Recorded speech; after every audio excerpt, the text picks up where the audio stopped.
नमस्कार प्यारे बच्चों।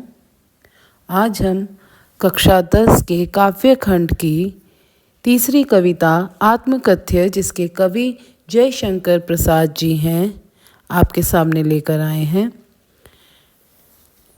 जयशंकर प्रसाद द्वारा रचित ये आत्मकथ्य कविता क्यों लिखी गई, इसके पीछे क्या कारण था, ये जानने के लिए हमें पहले कवि जयशंकर प्रसाद जी के बारे में प्रेमचंद के संपादन में लिखी गई हंस नामक पत्रिका में आत्मकथा विशेषांक के लिए जयशंकर प्रसाद जी से उनकी आत्मकथा लिखने का आग्रह किया गया, परंतु जयशंकर प्रसाद जी ने इस आग्रह के प्रति असहमति दिखाई।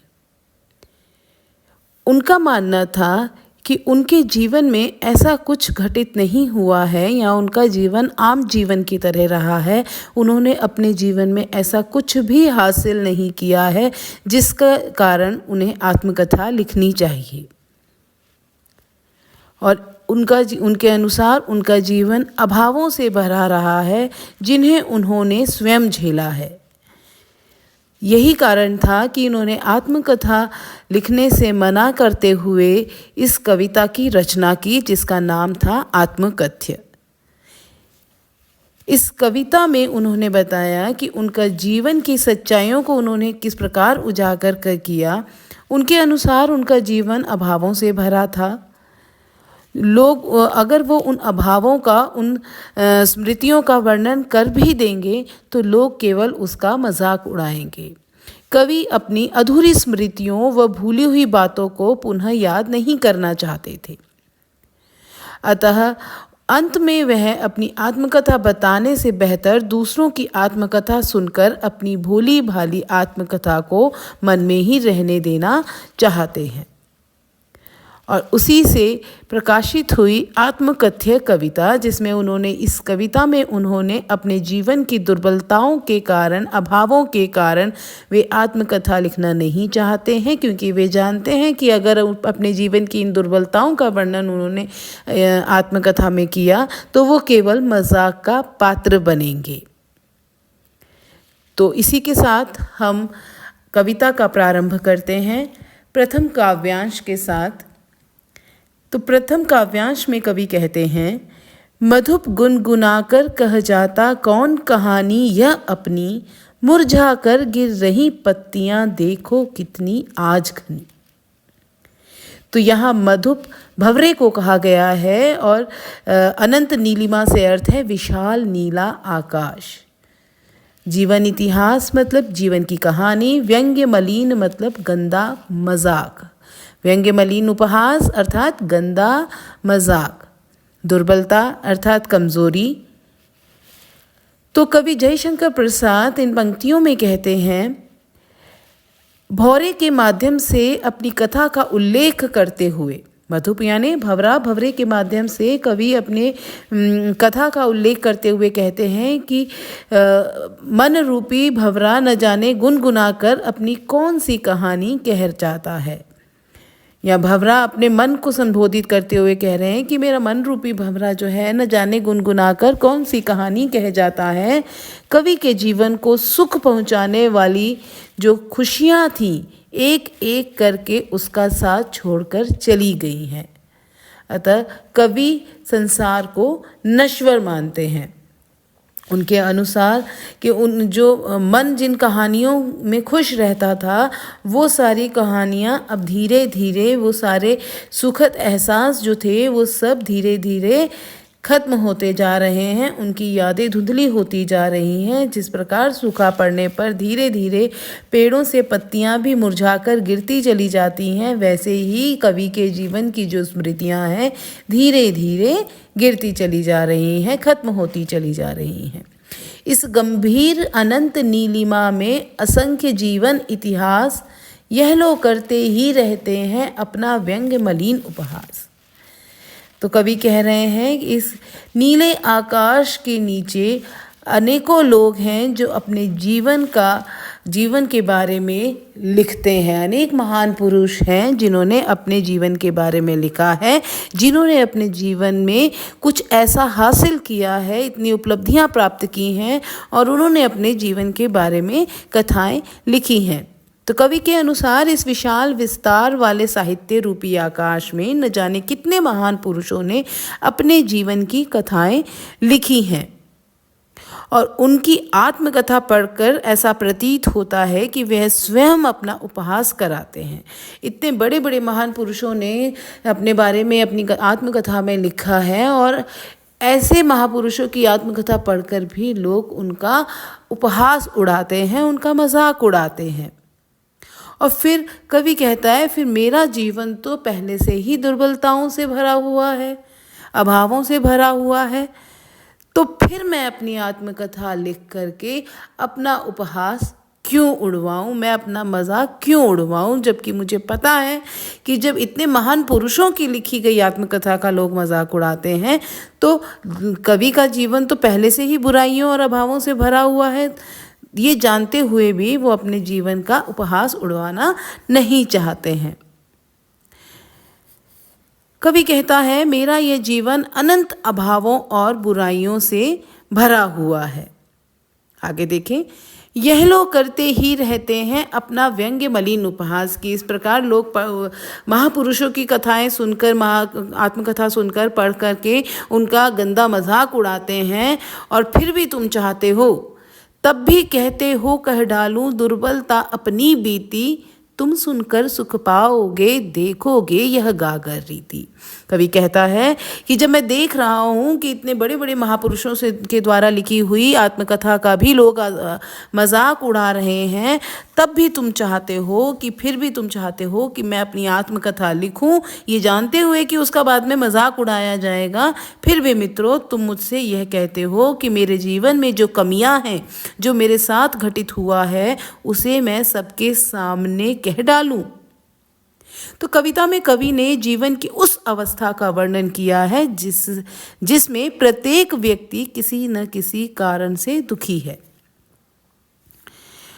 आगे देखें, तुम सुनकर सुख पाओगे देखोगे यह गागर रीति। कवि कहता है कि मैं अगर चलो तुम्हारे कहने पर आत्मकथा लिख भी दूं और तुम्हारी खुशी के लिए तुम्हें उससे खुशी मिल जाएगी कि मेरा जो जीवन है वो खाली गागर के समान है, क्योंकि कवि के अनुसार तो कवि ने कोई उपलब्धि हासिल ही नहीं की, उसका जीवन तो दुर्बलताओं से, दुखों से भरा हुआ है, तो वो एक खाली गागर के समान है। तो अपनी खाली गागर रूपी जीवन का अगर वो आत्मकथा में वर्णन कर भी देता है तो उन लोगों को अगर खुशी मिलेगी जो उनसे आत्मकथा लिखने के लिए कह रहे हैं। फिर कवि कहता है, किंतु कहीं ऐसा न हो कि तुम ही खाली करने वाले अपने को समझो मेरा रसले अपनी भरने वाले। अर्थात कवि कहते हैं, क्या तुम मेरी कहानी को सुनकर सुख प्राप्त कर सकोगे? मेरा जीवन तो खाली गागर के समान है जिसमें कोई भाव नहीं है, जो अभावों से भरा है। परंतु कहीं ऐसा ना हो कि अगर तुम्हारे कहने पर मैंने अपनी आत्मकथा लिख भी डाली, अपने जीवन के दुखों का वर्णन कर भी दिया, तो कहीं तुम्हारा जीवन भी तो मेरी तरह भावों से खाली नहीं है और तुम मेरे भावों द्वारा अपने मन के खालीपन को भरना चाहते हो।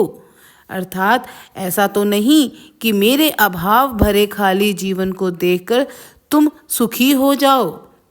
अर्थात कवि कहते हैं कि कवि का जीवन तो दुखों से भरा हुआ है और अभावों से भरा हुआ है, लेकिन फिर भी जब अपने मित्रों के कहने पर वो अपनी आत्मकथा का वर्णन कर देते हैं, अपने जीवन के दुखों का वर्णन कर देते हैं, तो वो मित्र उनकी आत्मकथा पढ़कर कहीं उनके जीवन में और दुख ना आ जाए, कहीं कवि के जीवन में जो दुख है उसका कारण वे मित्र स्वयं को ही न समझने लग जाएं। तो इसीलिए कवि ने कहा है कि अपने को समझो मेरा रसले अपनी भरने वाले, कि मतलब मेरे को तो मुझे तो तुम कह रहे हो कि मैं आत्मकथा लिखूं, लेकिन आत्मकथा लिखने के पीछे, मेरे खाली जीवन के बारे में जानने के पीछे कहीं ऐसा तो नहीं कि तुम अपने दुखों को, अपने भावों को देखना चाहते हो कि मेरा जीवन खाली करने वाले, दुखों से भरने वाले मेरे जीवन को कहीं तुम ही तो नहीं हो। अब आगे देखिए दूसरा काव्यांश, यह विडंबना अरी सरलते तेरी हंसी उड़ाऊं भूले अपनी या प्रवंचना औरों को दिखलाऊं मैं। विडंबना मतलब दुर्भाग्य, सरलते सरल मन वाले, प्रवंचना धोखा, उज्जवल गाथा अर्थात सुख भरी कहानी, आलिंगन बाहों में भरना और मुस्कया मतलब मुस्कुराकर। तो कवि यहाँ पर कहना चाहता है, यह विडंबना अरी सरलते तेरी हंसी उड़ाऊं मैं, भूले अपनी या प्रवंचना औरों को दिखलाऊं मैं। कवि कहते हैं कि अरे मेरे सरल मन वाले जीवन, कवि अपने जीवन को सरल कह रहा है और उसमें कवि का जो मन है उसे भी वो सरल भाव से कह रहा है, क्योंकि उसमें कभी भी जीवन में छल कपट उस मन ने नहीं किया। तो कवि कहता है कि अरे मेरे सरल मन वाले जीवन, यह तो दुर्भाग्य की बात होगी कि सरल मन वाले की मैं हंसी उड़ाऊं। कवि अपने मन को सरल कहता है, उसमें कोई छल कपट नहीं है, और फिर वो कहता है कि अगर लोगों के कहने पर मैं ये आत्मकथा लिख देता हूँ तो ये तो वही बात हो जाएगी कि मैं सरल मन वाले, जिस मन ने हमेशा मेरा साथ दिया, जो हमेशा मेरे साथ रहा, उसका मैं मजाक उड़वाऊँ। आत्मकथा की यह विडंबना है कि जीवन के सभी पहलू उसमें सरल रूप में होते हैं और लोग उन पहलुओं को जानकर उसका मजाक उड़ाते हैं, किंतु मैं इस पक्ष में नहीं हूँ। यानी कवि जो है वो अपनी आत्मकथा लिखकर अपने मन का मजाक उड़वाना, अपनी भावनाओं का मजाक उड़वाना नहीं चाहता है। आगे कवि कहते हैं कि अपने मित्रों से कहते हैं कि मैं तो अभी तक स्वयं दूसरों के द्वारा मिले धोखे को भूला नहीं, ऐसे में क्या मैं तुम्हारे सामने अपनी कमियां प्रकट करूं या लोगों के छल कपटपूर्ण व्यवहार को एवं दुनिया द्वारा मिले धोखे को तुम्हें बताऊं, जिसे सुनकर तुम मेरा मजाक बनाओगे। यानी कवि ने जितने भी दुख झेले हैं अपने जीवन में, जितने भी धोखे हुए हैं उनके साथ, वो सारी चीज़ें उनका मन जानता है। उनके मन ने हमेशा हर परिस्थिति में उनका साथ दिया है, लेकिन अब अपने मित्रों के कहने पर वो अपने उन निजी क्षणों का वर्णन इस तरह से करके अपने मन का, जो हमेशा उनका साथी रहा है, उसका मजाक उड़वाना नहीं चाहता है। आगे देखें, उज्जवल गाथा कैसे गाऊं मधुर चांदनी रातों की, अरे खिलखिलाकर हंसते होने वाले उन बातों की। अब कवि यहाँ पर अपने जीवन के कुछ सुखद पलों का वर्णन कर रहा है, जो उसके जीवन की सुखद व निजी क्षण रहे हैं, जिसको लेकर उसने कई सपने देखे थे। तो कवि कहता है कि मैं उन मधुर चांदनी रातों की उज्जवल गाथा को कैसे गाऊं, जिसमें हंसते खिलखिलाते हुए प्रिया के साथ बातें होती थी। कवि के जीवन में उसकी प्रिया थी, उसकी प्रियतमा थी, जिसके साथ उसने जीवन बिताने के सपने देखे थे। उसके साथ चांदनी रात में बैठकर उसने बातें की थी और न जाने अपना पूरा जीवन अपनी प्रिया के साथ बिताने का सोच लिया था। वो मधुर चांदनी रात में बातें करना, खिलखिला कर हंसना, वो पल जो थे वो कवि के जीवन के सुखद पल थे। उन निजी क्षणों का वर्णन मैं कैसे कर सकता हूँ? केवल वही पल थे कवि के जीवन के जिससे उसको खुशियाँ मिली थी, और वही उसके निजी क्षण भी थे। तो कवि कहता है कि मैं अपने जीवन के उन निजी क्षणों का वर्णन कैसे कर सकता हूँ। कवि अपनी आत्मकथा बताते हुए कहता है कि मुझे जीवन में वह सुख कहाँ मिला जिसका स्वप्न देखकर मैं जाग गया। अगली पंक्तियों में देखिए, मिला कहाँ वह सुख जिसका मैं स्वप्न देखकर जाग गया, आलिंगन में आते आते मुस्कुरा कर जो भाग गया। तो कवि अपनी आत्मकथा बताते हुए कहता है कि मुझे जीवन में वह सुख कहाँ मिला जिसका स्वप्न देखकर मैं जाग गया। सुख तो मेरी बाहों में आने से पहले ही मुस्कुराकर भाग गया। मेरी अभिलाषाएं कभी सफल नहीं हुई, मुझे कभी सुख की प्राप्ति नहीं हुई।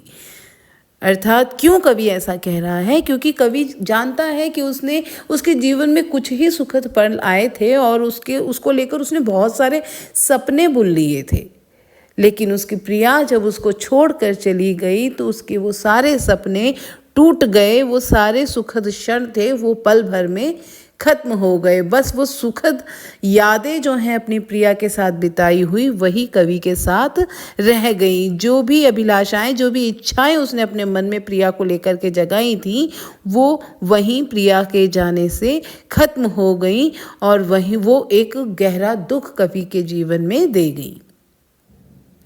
तो अभी आपने 2 काव्यांश कर लिए हैं, पहला और दूसरा। आत्मकथ्य कविता का तीसरा काव्यांश भाग 2 में आपके सामने आएगा। धन्यवाद।